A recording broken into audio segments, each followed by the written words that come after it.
हे पहा, आपल्याला या ठिकाणी चढत्या क्रमाने या संख्या मांडायच्या आहेत आणि या दशांश अपूर्णांकामध्ये या संख्या आहेत 5.4, 5.08, 5.12, 5.06. अशा वेळी मुलांचं थोडंसं गडबड होते आणि या ठिकाणी चढता क्रम लावण्यात विद्यार्थी चुकत असतो.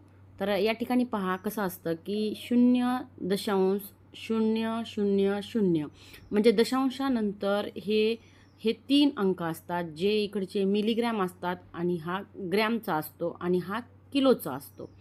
म्हणजे या ठिकाणी आपल्याला एक लक्षात घ्यायचं की आता ही जर संख्या दिली असेल 5.4, तर ही संख्या कशी येईल की 5.4 म्हणल्यानंतर या ठिकाणी पुढं काही नाही, म्हणजे हे 2 शून्य आहेत, 400 येईल.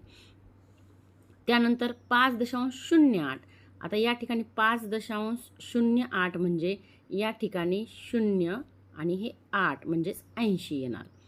त्यानंतर 5.12, आता या ठिकाणी 5.12 म्हणजे या ठिकाणी हे 12 येणार आणि हे 0 येणार, म्हणजे 120 येणार. आणि 5.06 म्हणजेच या ठिकाणी 5.06 म्हणजे 60 येणार. या पद्धतीनं आपल्याला मांडणी करायची असते. समजलं का? म्हणजे 0.000 आहेत. म्हणजे आता 5.4 दिले म्हणजे याच्या अगोदर 0 नाही, म्हणजे इथंच आहे ती 4, म्हणजे 5.400.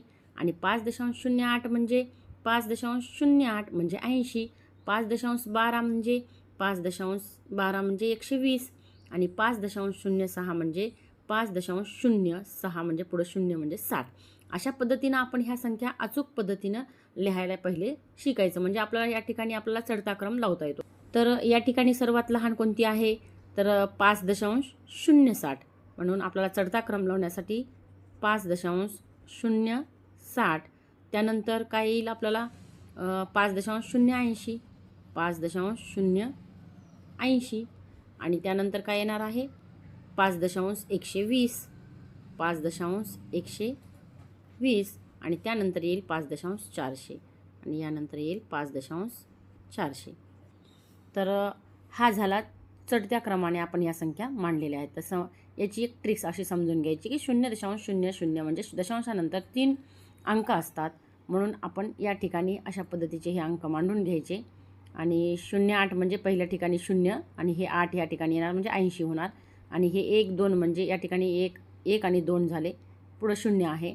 या ठिकाणी 0.6 म्हणजे हा 0.6 पुढं काही नाही म्हणजे 0 आहे. समजलं का? मग या ठिकाणी आपण अशा पद्धतीने संख्या लिहून याचा चढता क्रम लिहू शकतो.